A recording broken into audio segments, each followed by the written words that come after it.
Welcome back, everyone.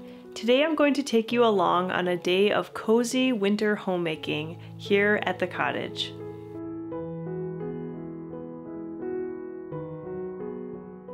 I have a variety of video types here on my channel. In some I talk about a particular subject, in others I offer bullet point lists or how-to tips. And when I talk about minimalism and simple living in that way, I know it's helpful to a lot of people, but I'm also aware that not everyone is encouraged in the same way. Some people are more visually inspired, and the best help for them is actually to see the ideas in action. So this Saturday, as I go about my usual chores and activities, I'm just going to film more casually and talk about some of the ways that my large family is able to live simply as minimalists in our home, and what I personally do as a homemaker. If this is the type of video that you like to watch, please leave me a snowflake symbol in the comment section as a way of letting me know. Why a snowflake, you may ask? Well, it's been extra cold around here lately. In fact, for a while they were describing the weather as a polar vortex. Temperatures dropped to something like -50 degrees wind chill, and needless to say, we've been spending a lot of time indoors.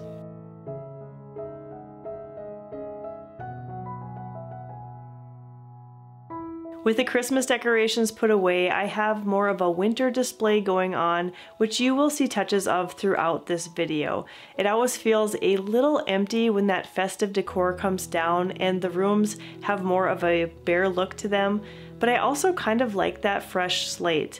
And as you'll see, we even did a little rearranging of the living and dining room spaces.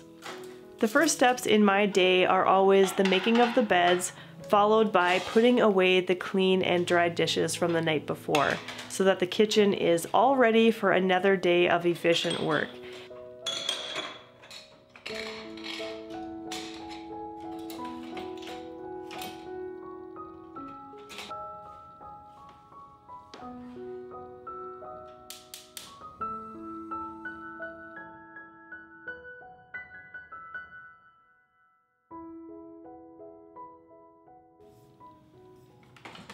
Today I'm also bringing my sourdough starter out from the fridge so that I can prep a loaf of bread. I've been baking with sourdough for about 6 months now, and I'm feeling more comfortable with it each time. I remember when I first started out, I tried so hard to get the ingredient quantities just right, but I've learned that it really doesn't need to be all that precise. A lot of the magic of sourdough just happens with the timing and allowing that fermenting process to take place.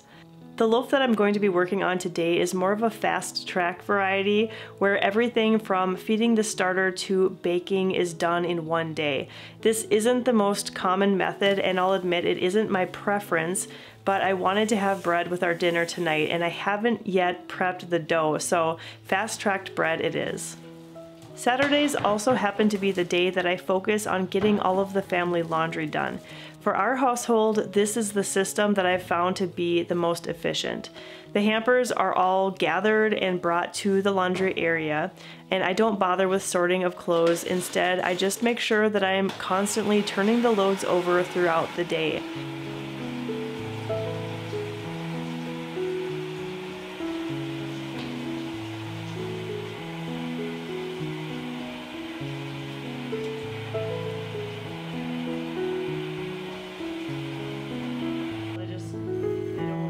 While the machines are doing their work, that frees me up to do other chores, such as haircuts. Yes, when I was a young wife, I learned how to cut my husband's hair as a way to save money, and I've definitely improved over time. It's crazy for me to think about my sons who have never had a haircut anywhere but home, and this son whose hair I'm cutting right now is actually going to be heading off to college in just over 5 months. I really do enjoy the time that I have with each of my sons and my husband sitting in the chair as I cut their hair.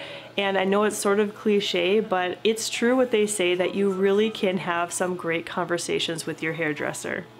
Before I know it, it's time to get lunch prepared. I try to make that afternoon meal extra simple on the weekends. So today's menu includes salads for Craig and I and grilled cheese for the kids. Both are super quick options. We've been pretty proud of ourselves for the healthy choices we've made so far this year, not just with food, but in making sure that we get our exercise, which I'll talk about later. You might remember that I mentioned one of my biggest goals is to really cut back on sugar, and I'm happy to report that so far this goal is going well and I've seen some positive results from that change already. It's been easy to keep track of my sugar intake with this little book. I find that as long as I remember to write my food choices down, it is really not too difficult at all to stay under the 25 grams of sugar per day that I'm going for. This notebook has definitely been keeping me accountable, as has my accountability partner, my mom.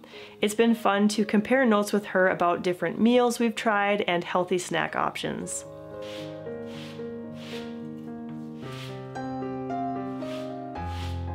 Time for a little after lunch sweeping. I recently polished the floors and they are looking so bright and shiny. It helps to add some cheeriness to the space, even though looking out the windows is a bit dreary. And as you can see, we decided to move the table back to the front of the fireplace again after we took down the Christmas decor. The girls and I spend a lot of time at the table doing homeschool each day, and so it's nice to have the fireplace on to warm us up. With the table rotated in this horizontal direction though, it does take up a bit more of the living room area, but it's cozy though and a nice place to curl up and quietly read a book. Our basement family room is really more of the large lounging spot where we all gather to play games or watch movies, so this works well for us.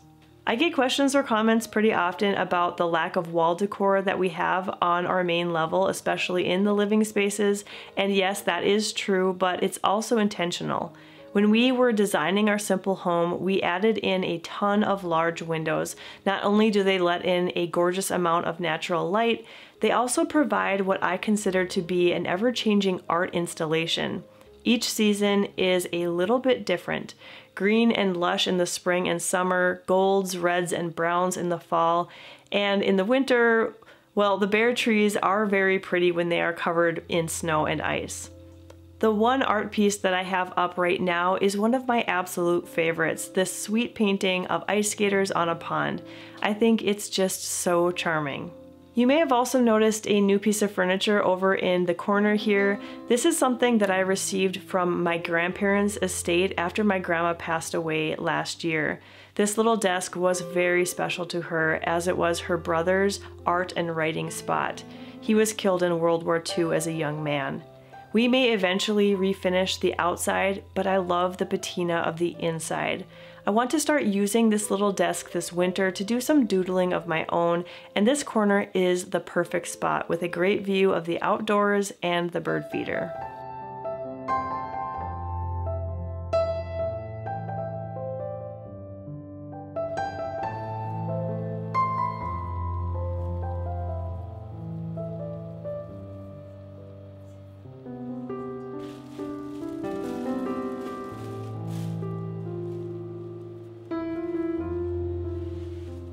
Another thing that brightens up winter homemaking are my plants. I don't have very many, and most of them are succulents, meaning that they don't require me to water them super often, but just seeing that little bit of color and life helps me to think ahead to the warmer months when soon we will be outside a lot more, planting things and soaking up the sunshine.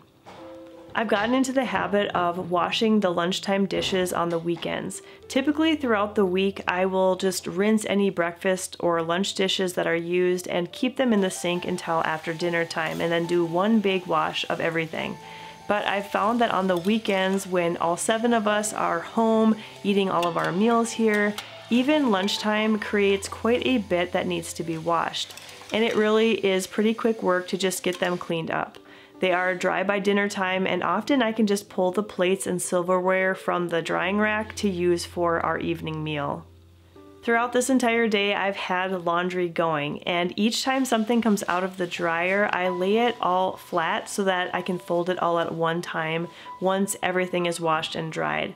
I also try to do some meal prep on the weekends, and I've found that having boiled eggs handy for all of my teenage boys has proved to be very helpful in keeping them out of the unhealthy grab-and-go snacks.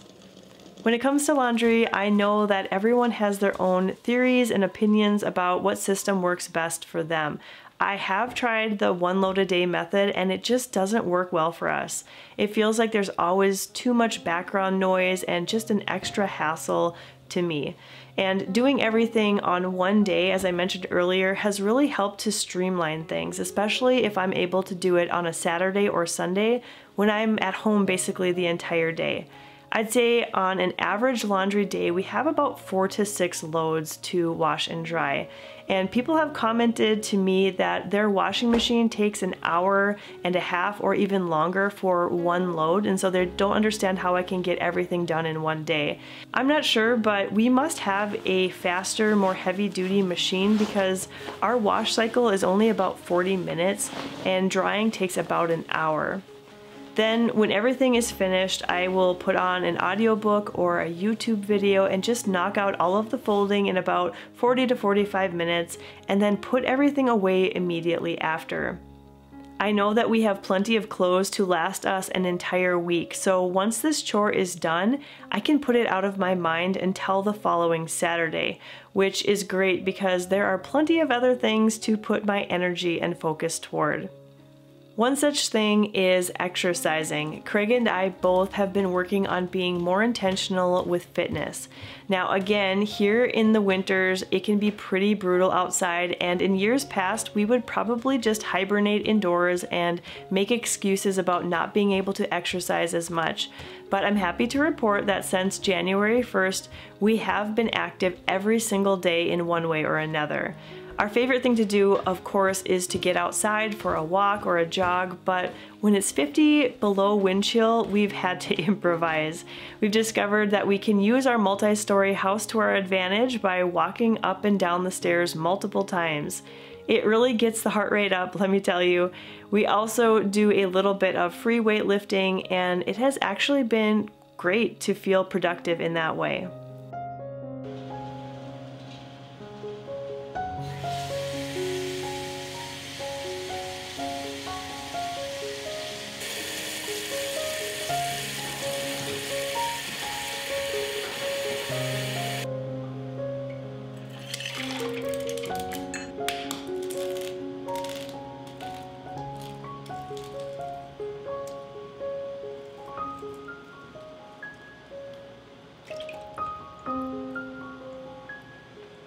Another goal that I have been enjoying is my Bible typing.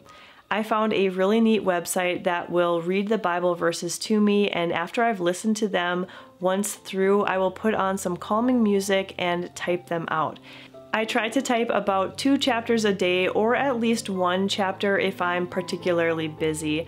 I know a lot of people who like to use their morning time to sit with their Bible and do some journaling, highlighting of their Bible, and they get a lot out of that. I personally find that I understand things that I'm reading so much better if I can flow that information through my fingers, and I love typing. I'm pretty sure that I get that trait from my dad and my grandma, and I'm curious if any of you really enjoy typing also, and if so, I would encourage you to try it out with something that you're wanting to learn a little bit better, because I think that it really helps to make that connection for me to read it, listen to it, and type it, all 3 things. So I'm not sure how far into the Bible I will be able to get by the end of the year, but I think I'm off to a pretty good start, and I already feel like I will ultimately try to type out the entire Bible eventually, even if it takes me a few years to get done.